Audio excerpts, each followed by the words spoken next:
Alrighty, welcome everybody to She's of Love. We have a very honoured guest on the Yes, show, an Beverley, OG. an OG, Beverley Iffla. It's been a long time, so we're honoured to have you on once Yes. again. I mean, how long has it been? It's Oh, been like, 6 months gosh, maybe. yeah, like a while. Probably 18 Um, months. It's been a long Yeah, time. yeah, yeah. so welcome back. Oh, thank you for having me back. Of course. So today's topic is about reclaiming the disowned parts of yourself. And Mm. I know Mum and I are intrigued to get started on this topic because I feel like it could go really, really deep. So I'll hand the mic right over to you, Beverley, and you take it where you want to go. Oh, thank you. And yes, look, it's lovely to be back. It is. And see your shining faces. Yes, our disowned parts. So, what happens? So, when we have trauma, we parts of us get split off. So it's like reclaiming those parts, which is like there's a lot of people doing that sort of work out there. But the reclaiming of parts that I really work with these days is the parts that we've left in other universes or in Mm. other galaxies. It's the parts of us that we weren't prepared to bring back in just yet because our vibrations weren't high enough to actually allow that part of our soul to return to us. It's for me, being able to reclaim those parts has been like it's been a really big mission. um, yeah, so and I needed to work on my own traumas to be able to have that space within me to bring them back. Yeah. And I've noticed when I'm working with people these days, like I did a lot of work with trauma, a lot finding out the inner child part or whatever. But now my concentration is definitely on the parts that we've left in other places, in other realms. For me, these parts need to come back now because we are in a big planetary shift and we need all of our parts, all of our energy here to help to do that. Mm. Because we're in human form, our human form is being cleared out so we can accept those parts back in. Does that Mm, Yeah, make right. sense? yeah. Yes. Yeah. Perfect sense. Yes. So it always depends on the people that are ready to reclaim those parts too. Mm, It's Mm-hmm. not something you just delve into straight away because number one, you need to be extremely grounded. To bring all those parts back in when you can't anchor them deep within yourself and deep within the earth would be like, let me think of something, breaking open a chrysalis before the butterflies fully Oh, developed. yeah. Yeah. Yeah, So right. for me, being really present and really grounded is such a big part of our healing journey. Mm. So I know many can go out and find information out there, but if you're not grounded, where does that go? Yeah. I was Sometimes going to for say that because yeah, if you've experienced trauma, I'm speaking about myself now. yep, If you've experienced trauma and you've disassociated or you've come apart from yourself, because that is a legitimate way people deal with trauma, that absolutely. they parts of themselves split off. And I remember saying to people and experiencing the trauma as though I was watching a movie. I mm. said it many, many times. I feel like I'm watching a movie. It's happening to someone else. It's not happening to me. Yeah. So how then do you, if you know that you've experienced that, how do you ground yourself and make yourself ready to bring those parts of yourself back in? Yeah. Yeah, so it's actually acknowledging those parts. Uh-huh. The other part is forgiving yourself for being in that position. And it doesn't matter how old you were or how whatever. It's like because we're so, when we've had trauma, a lot of it is guilt and shame. And like we need to forgive those parts of us that carry the guilt and the shame and sometimes it's that murderous rage, that murderous rage that we want to direct at our abuser. It's like, so really working and honouring those parts of ourself rather than just going, oh yes, that's a movie and it's happened to somebody else. It's like actually going, yep, I see that. Okay, now how can I find that within me and work with it within me? So you've got to be willing you've got to be willing to go into it and look at it and feel it. Yeah, absolutely. There's no other way. Yeah, The only way out is in. You just got to go in. Yeah. And it's the only way that you get really grounded. They go. So many people say, "Oh, we'll take your shoes off and walk on the earth."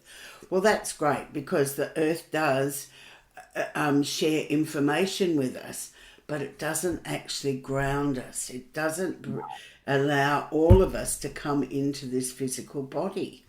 It's like removing all of the stuff that we've held in ourselves is the part that we need. We need that moved so that we can ground. So many of our chakras, the trauma gets stuck in there as well. So having worked with people whose base chakra that is just non-functional, how do you get grounded? I think I was just going to go back to saying people have all this information out here. Yeah. But really, nobody hears it. When you're really present and really grounded in your body, then people can hear and embody what you have to say. Right. That is very deep work. Yeah. So because the more people who are doing this for themselves, who are grounding within themselves and reclaiming their parts, the more open their ears become. And the more they can hear what's being, like their hearts are telling them, their soul is telling them, that you become open to hearing all of that. Yeah. Exactly. And it's not just your mind playing games. Right. Or regurgitating something that somebody else has said. Right. Your own information comes directly into you. I love that. Yeah. How beautiful is that? Yeah, it is. For many years, I have negated myself. Yeah, me too. Yeah. Yeah. And I've negated what I've known and I've handed all of it over to somebody else. Yeah. Yeah, and now it's like, oh, actually, I think it's these wrinkles. I remember telling my granddaughter, see these wrinkles? They mean I know things. Yes. But it's taken me a long time to actually claim that I know things. Yeah. And I know things because the ancient elders speak to me and the earth mother speaks to me. And to be able to reclaim those parts has taken a lot of work. And I have been one of the shadow workers on this planet. I have worked so much with people and their shadow aspects, and the only way that I could do that was being able to own my own shadow. Yeah. And that's how we get grounded. And a lot of people are afraid of that, of the shadow, of looking at their shadow. They think that's, this is the monster in me, this is the bad part of myself. But actually, I feel like when you do shadow work, it's almost as though the shadow is the part of you who needs Oh, the universe love the love. most. It They needs the do, love. absolutely. Yeah. Yeah. Yes. Yeah. And it's really interesting when we reclaim those parts, Mm. what that it opens up.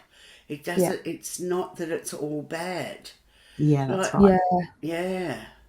I look. One of the classic examples for me was being trained. This was in another life, but being trained in voodooism.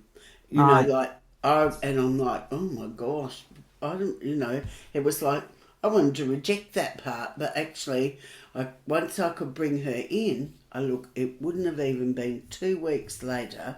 A man from the Seychelles was brought in by his sister. He could hardly walk. He could hardly speak, and he had a voodoo spell.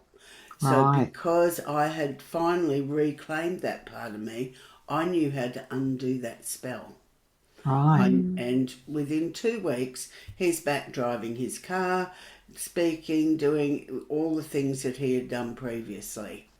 Yeah. I really recognized something recently in my own life where I've been doing a lot of shadow work, and I've really come to ground in the fact that just because something is a shadow or something is a dark part of yourself doesn't mean it's bad. Yeah. And this connotation to, you know, in particularly in spiritual spaces, there's like the dark and the light, and there's, you know, there's light workers. We talk a lot about light workers, but there's shadow workers, and there's both are like just as healing and just as important, and we got to do both.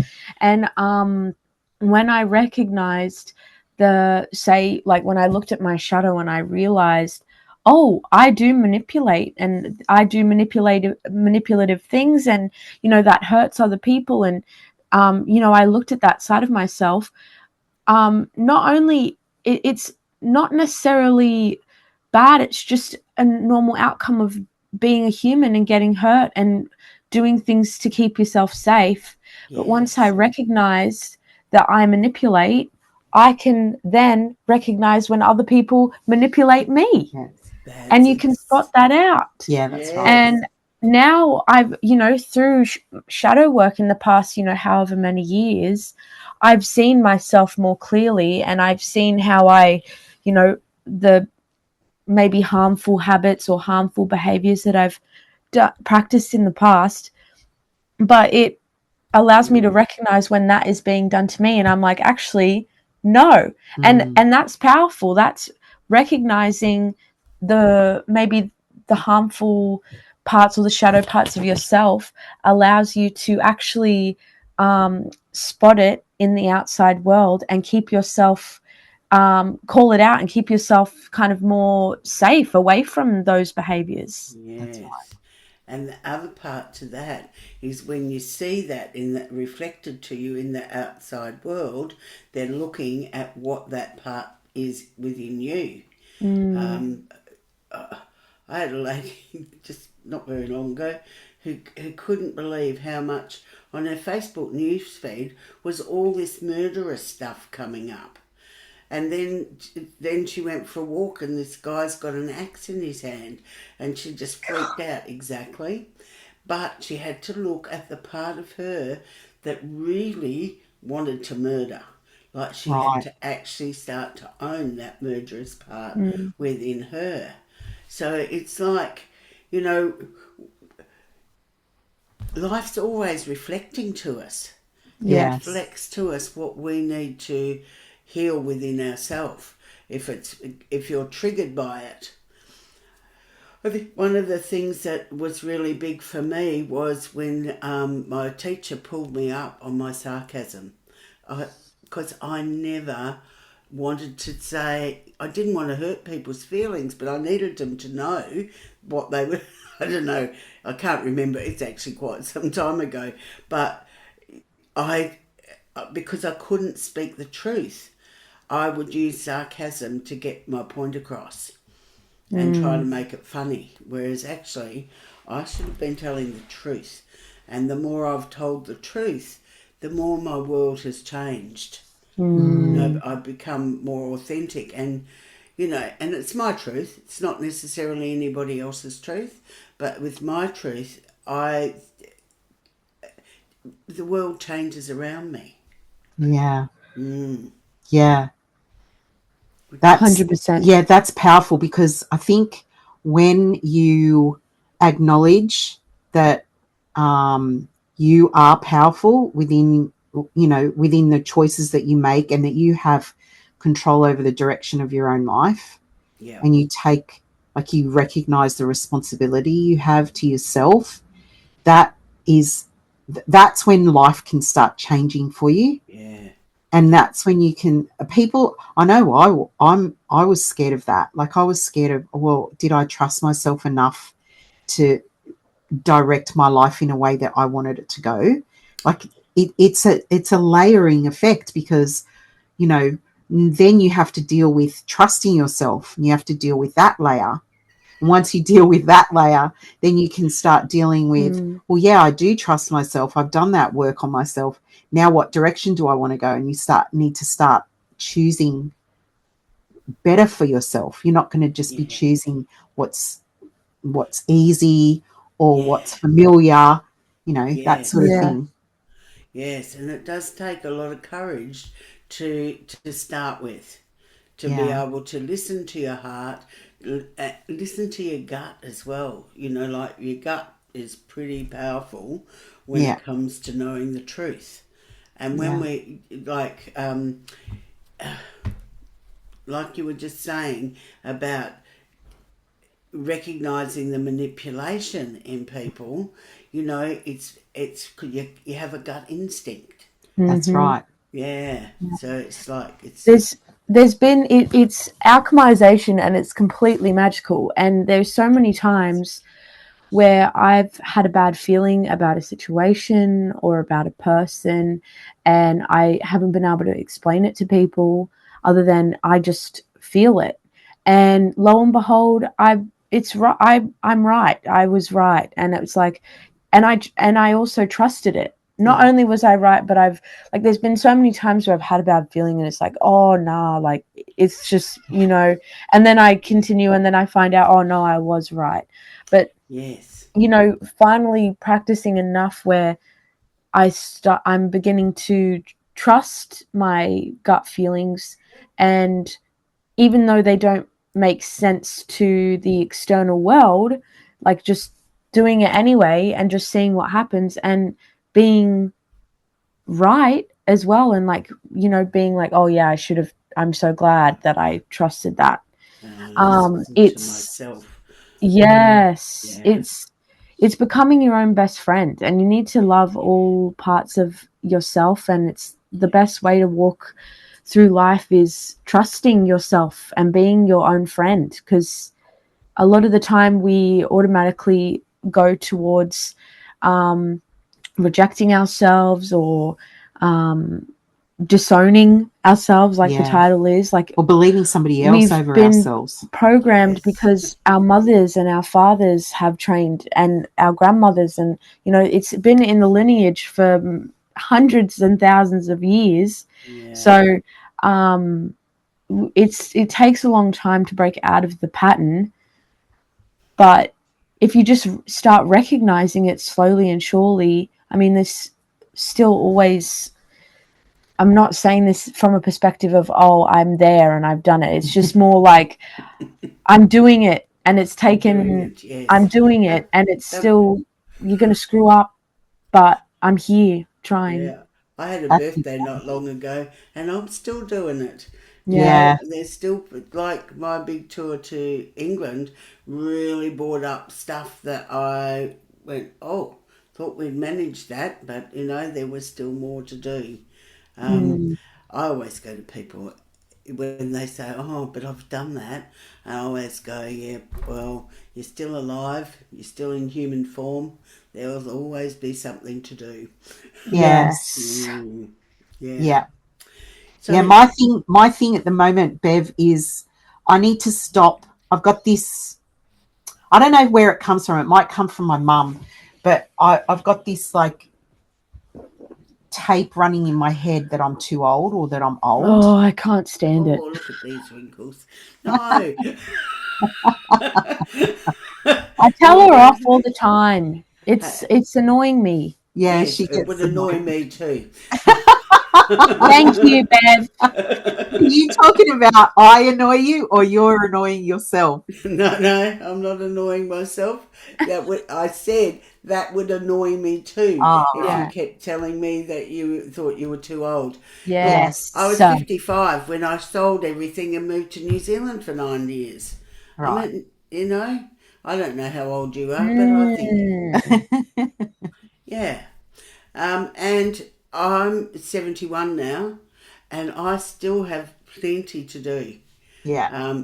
I've come out of hibernation because I had a hibernation period for maybe 4 years, might have even been a little longer, where I just needed to come back to Australia and settle and ground in here and get used to the energy again, because Yeah. Australia and New Zealand's energy is so different. yes. And now I'm ready to come back out.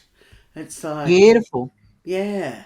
So I've been running some live-in workshops, and I'm heading to New Zealand next year to run one over there, and taking a tour to Uluru.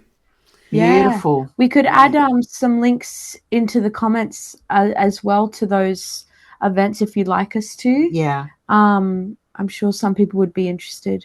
Yeah. Well, I can. It might be I'll send them to you a little later. Yeah. Yeah. No worries. But what I was going to say was also about bringing those parts that we've designed. So some of the crew that I work with are from Andromeda.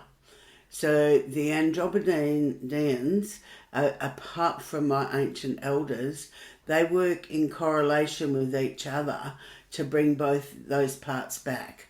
And so bringing those parts back from other realms needs to be grounded.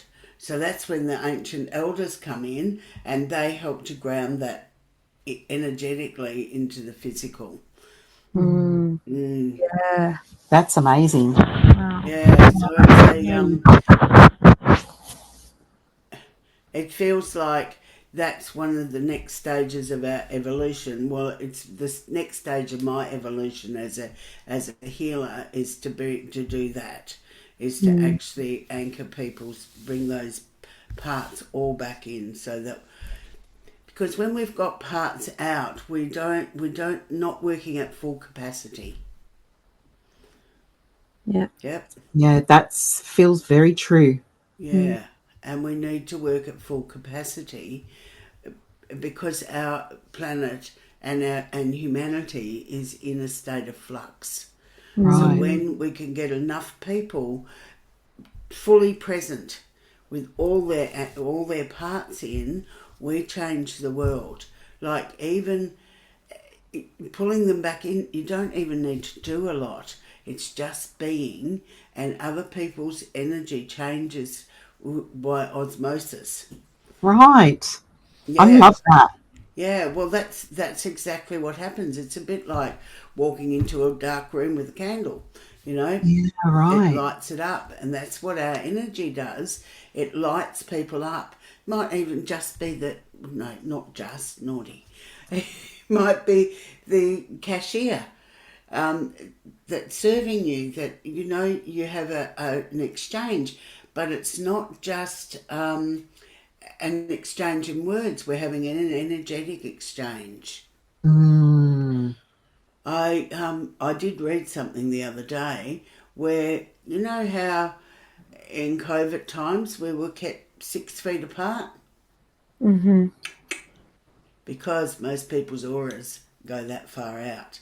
Right. And when I read that, I went, oh, that makes so much sense, because then our energies weren't interacting with other people's energies to create the change. Yeah, right. Yeah. But, we were stronger than they thought. Yes, Yes. and we still are And we are. stronger than we get stronger every day, every week, every month we get stronger. Yeah. Yes. Yeah. Yes. See, never too old. Yes. Thanks, Bev. Yeah, it's just something that's been like, I'm aware of it because Juliet's always saying to me, Mum, you're not old. Like, stop saying that. So I'm aware of it, that I'm doing it. And now I'm trying to figure out why it's there and how to untangle it. Listen, I can tell you, it's not about you. It's Right. about what we get absolutely bombarded with. Yeah, Yeah. right. Yeah, you get old and you're invisible. Yes. Yes.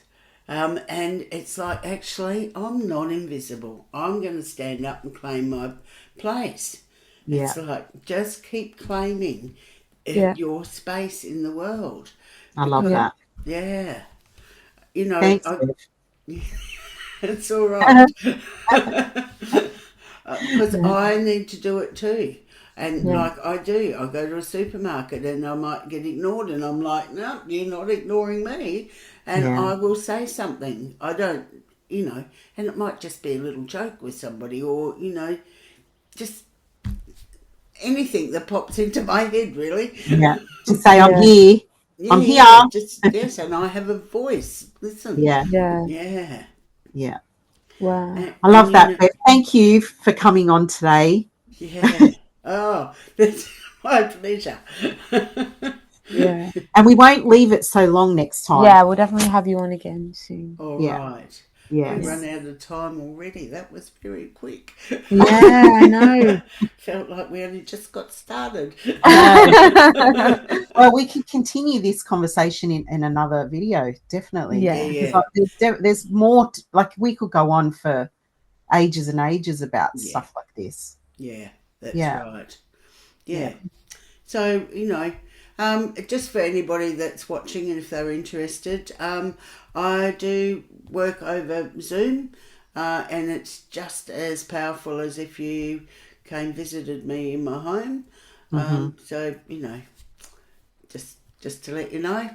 Yeah. I'm Beverley Iffla. You can contact me through Facebook. That's probably and Messenger. Beautiful. That's probably the best way to do that. Yeah. Okay. All right, ladies. Thank you, Bev. Bye. We'll see everyone next week. Yes. Bye. Bye.